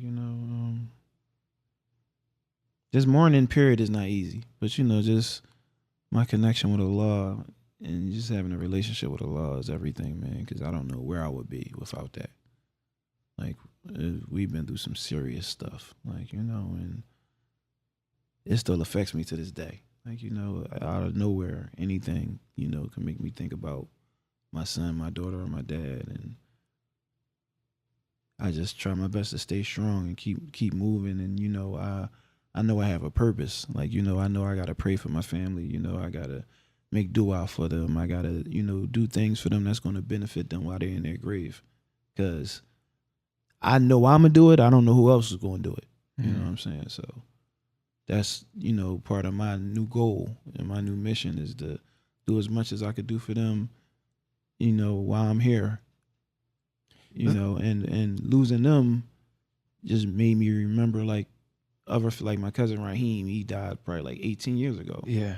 And before that, I don't know the last time I made dua for him or, donated something in his name or did any kind of supplication for him, and, they say the reminder benefits the believer, so it just got me on point about a lot of things. And, I just want to do my best that I can do for them while I'm here. Yeah. Because we're going to be in that grave for a long time. And I just pray that I have somebody to do the same for me, Yeah. Seeing all of that, like I was like, man, I felt like I wanted to be there for you, and I don't feel like I was in the way that I wanted to. Yeah, I'm pretty sure you made dua for us, bro. So, Of course. That's the most powerful thing that we have as believers. So sincere dua is better than anything anybody could give us. It's one of the things that, like, when you have like a long time being a public person, trying to figure out like what are the things that you share and what are the things that you keep to yourself. Yeah. You know what I mean? Because when we first come out, I think like most artists, we just put it all, especially that first album. Yeah. It's just like, this is everything that ever hurt Yeah, me and put your everything that whole- ever, you They know say what I you mean? take your whole life to make your first album, so you pour everything into that. I remember you said something on Philadelphia Freeway that I was like, you said, how my teacher going to tell me I'm dumb? Mm-hmm. And I was, man, I felt that one, man. It was the truth. I'll Like, never forget it. She was like, I'm moving you to the next grade because I got to move you to the next grade, but you're not going to be like, you're not going to be nobody. Like, you How dumb. old were you? I was just like 8th going into 9th grade. So, adult, your teacher telling you that, like, you know what I mean? People, she might have ruined their life because they wasn't strong enough to bounce back from that. Like, that'll affect, people will believe that. Mm-hmm. Like, you'll believe that and rock with that. Like, He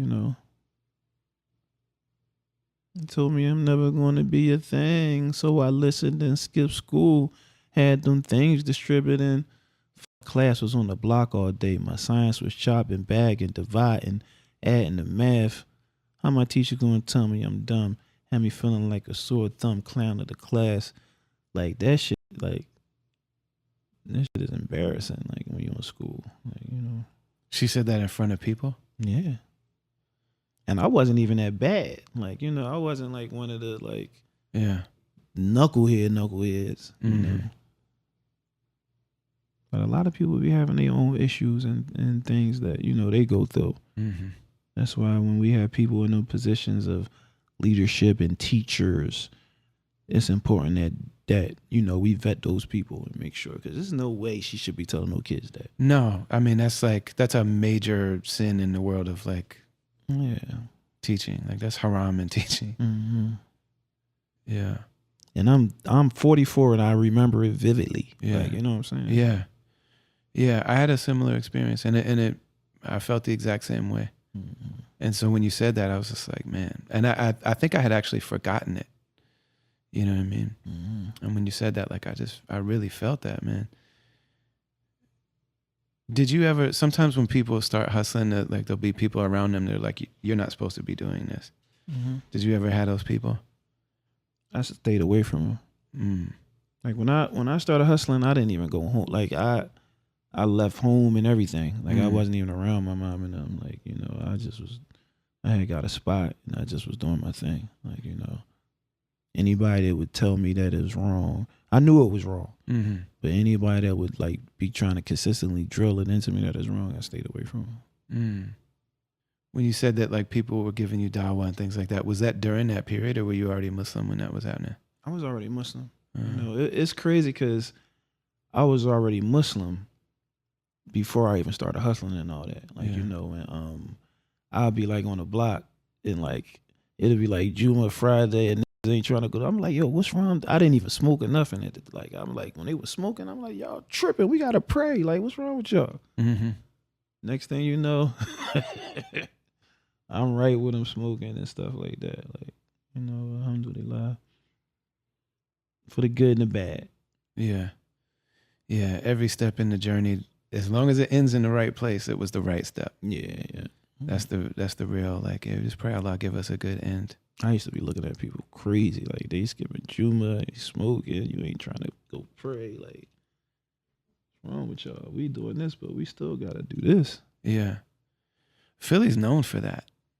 Yeah. Like, Philly is known for, like, guys that are genuinely working it out. Yeah. For, like, people that are really doing their thing on the block, and then also very sincere. Like, they're sincere believers that are just struggling. Listen, when I was a young boy, it was this bull. When I was before I moved down North Philly, it was this bull. I think his name was Whitey or something, and he had a white Lexus, and he had got milk on the license plate. And he used to come to Juma every Friday. Like, he was like killing this. Like, he was the man in the city. Like, right. as far as on the streets. Yeah. And he used to come to Juma every Friday. He jumping out the Lex. He was fly, fresh to death. I'm like, I'm gonna be just like that when I get older. Like, that's me right there. Like, I'm gonna have a fly car. I'm come to Juma fresh. Like, you know what I mean? That's what we looked up to. People like that. Whitey. That's wild, man. He was the man. You hear me? Like, And the brothers would be hustling with the sunnah on sometimes, like with those on. Nah, I mean people do it, but we frown upon that. Like that ain't nothing cool. You to try do. to like separate those. Yeah, definitely. You ain't gonna do none of that. Like it's probably a couple knuckleheads that'll do some stuff like that, but I've seen it. I saw one time in particular. Yeah. The first time I came to Philly, I saw that. Yeah, we ain't standing by none of that. Like, you know. Were there other codes like that? I know that like there's, no system can operate without codes. And I mean, it's like back then when I was hustling and stuff, we had respect, we had codes, we had honor. Like we ain't serving nobody moms, we ain't don't like what I'm saying. We had respect, like what I'm saying. But it's different now. Like ain't no rules. We like women, children, all that stuff. All that was off limits. Now they just rocking and rolling. They don't care who it is. Like it's different. The drugs are different now though too. Yeah. Like pharmaceuticals, like people, like you can't just cook that at home. Yeah. You can't make your own. Yeah, it's crazy. If you try, you kill everybody. That's the whole fentanyl thing, right? Yeah. I mean, that's people trying to like manufacture things at the crib? Is that how? I don't know how they do it. I'm so removed from that. You know what I mean? But I know it ain't right. I know some of it be fake and people be dying and people be overdosing and other chemicals and stuff be in it. Yeah, I know it ain't no dope no more. It's just like all that. Right. Like where it used to be dope, it's all that. They don't even want no dope no more. They just want that because it's stronger. Yeah. Yeah, it's like the cut that was the cut that became the work. Yeah, it's so crazy. I know I've heard you talk about that you met Rick Ross, the rapper, Rose, before he was something. Like when you were with the Roc and like you all would go to Miami and you would see him before he was like what he is. Yeah. Did he already have the name Rick Ross? I think so. I think he did. Did he already have a beard? Not when I first met him. How much of his early thing did you inspire, or how much of it was just both of y'all looking at the same? It might have been a lot of that. Like it probably was like a lot of both of us inspired by the same thing. But I was rocking with him for a minute before he got on. He was thorough. Like, go to Miami, he would look out like whatever we needed, make sure we had it. He was always thorough. Like, you know what I'm saying? So but then you all had different I remember like I had a early mixtape and I was like something fuck with Rick Ross out in Florida, drop a brick off, pick some grands up. That's how it goes. And he like put it on like one of his mix. He like sampled what I said and put it on like one of his mixtapes before he even like really was popping. So it was like a minute before he really took off. But you're close with the actual Freeway Ricky Ross. Yeah. What was the initial contact with him like? Oh, I wrote him. Him when he was in jail, just let him know where I stood and what it was and everything. And, he embraced me. I embraced him. I told him if he ever came home, reach out to me. And, anything I could do for him, I'm here for him. When he came home, we reached out, and we got a great relationship. That's a beautiful thing. Yeah. I've been to his crib, That's my man. Does he live in LA? Yeah. That's crazy.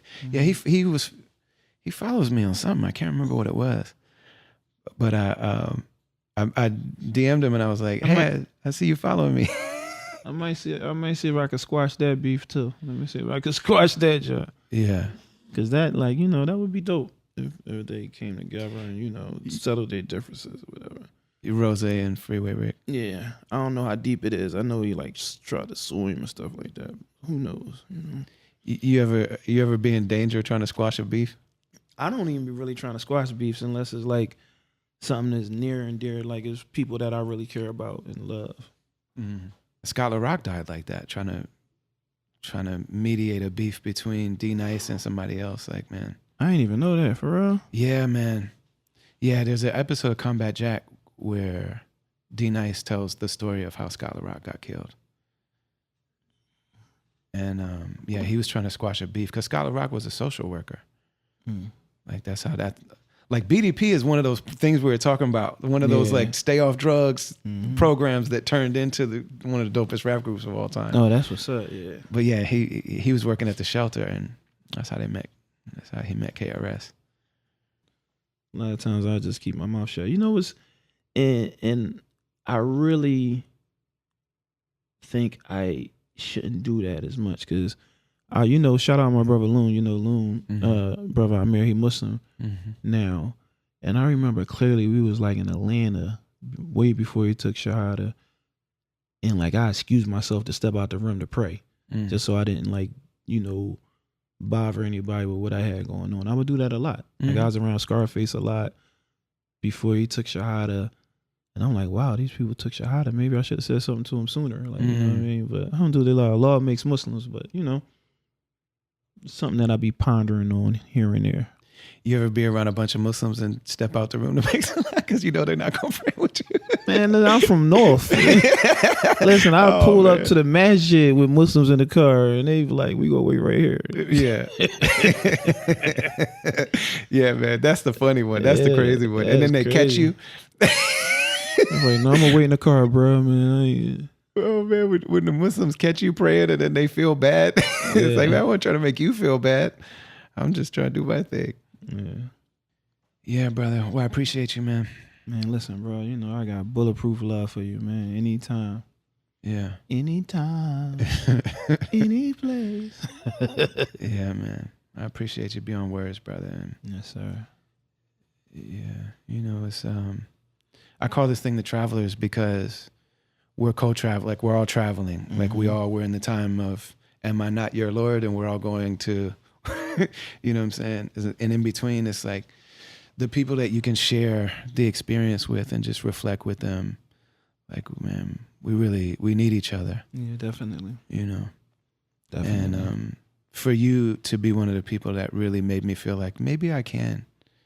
Maybe I actually can make records. Like maybe I can be a Muslim and also, you know what I mean? Man, you inspire me so much, man. Even just like when I met you and just seeing how you did your thing and man, how you controlled the stage and like how you just put everything, you put the whole rhyme sayers on your back, man. Like, I remember one time we were at we were at South by Southwest and we were walking down South Street and Sadiq was like, because we were both getting mobbed by different people. And Sadiq was like, every white person that walks up, like Sadiq, sorry. Sadiq would be like, he's about to talk to Ali. And then every time somebody black walked up, it was like, he about to talk to Free. But that was dope, man. Yeah, it was like dope. this picture, like we're walking down the street and people are just like, yo. And the people talking to me didn't know who you were, and the people talking to you didn't know who I was. Yeah, it was crazy, man. Yeah. It's Those also experience, man. Yeah. Experiences. Something else I just wanted to mention is Philly and the Bay. Like both of them have like there's like a spiritual thing. Like yeah, rest in peace to my brother Jack. Jacka, that's what I was going to ask about. When you said that, it automatically made me think about Jack. Yeah. Cause you know, we traveled a lot. We did a lot. We've been a lot of places. The last thing that we did together, we went to London. We did a UK trip where we went to speak about being Muslim and being in the music business, and we went to like a couple different colleges. And when I was out there with him, they love him out there. Like you know, they love the mob figures and they love Jack. And when we moved around in the States, a lot of times people didn't know who he was, and it was like he was with me. But when I was out there with him that time, it was like I was with him, man, and he was really getting his flowers. And it just felt amazing to see my brother get embraced like that. Beautiful and thing, the way man. that he was in the Bay is like how you are in Philly. Yeah, for like sure. when people just like when people see you, it's like, you know what I mean? Like what you mean to people around the world, but in Philly specifically, it's like, I don't know anybody, like I would say you and Beans. Yeah. There's like a very special place in everybody's heart that's just like. Alhamdulillah, it's a blessing, man, to achieve that. I got my own day in Philly, June 1st. June 1st? You just missed it. We did a big thing at City Hall, and you know, where they celebrated me for Freeway Day, man. It's a blessing, man, to be able to have that in your own city, the city that you grew up in, man. Yeah, I know your mom's proud. Your mom came out that time. Where did we play that day? Were we at TLA that day? Yeah. And she came out. That was dope, man. Alhamdulillah. Yeah, she came out to that too. I Yeah. know she did, man. But when you were on stage doing your thing, we were standing back there, and she was just so excited, and you know what I mean. And I was like, man, they love him. And she was like, yeah, they love him. I was like, they love him all over the world. And she was like, I know. she was like, I forgot where you had been. Like you had just went to, I can't even remember where it was. Maybe Denmark. Yeah. She was like, he went to Denmark. Alhamdulillah, yeah, man. man. Making her proud is amazing, man. Yeah, man. The people know the It's words. crazy because when I came home from jail, she, you know how you might just tell your parents something or whatever.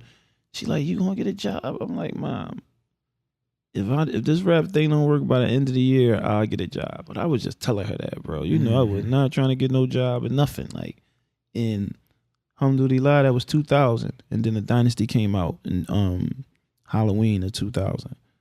And I think we had like a party or something in Philly, and Jay and everybody was there. My mom was there. And she was like, you told me you was going to do it before the end of the year, and you did it. I'm like, oh, shit, I did tell her that. Like, I was like, yep, see, we did it, Mom. Yeah, alhamdulillah, because I was just telling her that. Like, you know what I'm saying? We actually made it happen. MashaAllah. Yeah, man. Well, I mean it when I say that you're one of the most beloved people that I've come across. Like everybody that knows you. Thank you, bro. It's a beautiful thing, man. I love you I being don't really know words. nobody that don't love you neither. There's a couple. There's a couple. I'm sure it's probably a couple that don't like me too, man. You know, it come with the territory. Yeah, man. Yeah, but thank you for doing this, bro. I appreciate Anytime, you. bro. Love you, man. I love you. MashaAllah.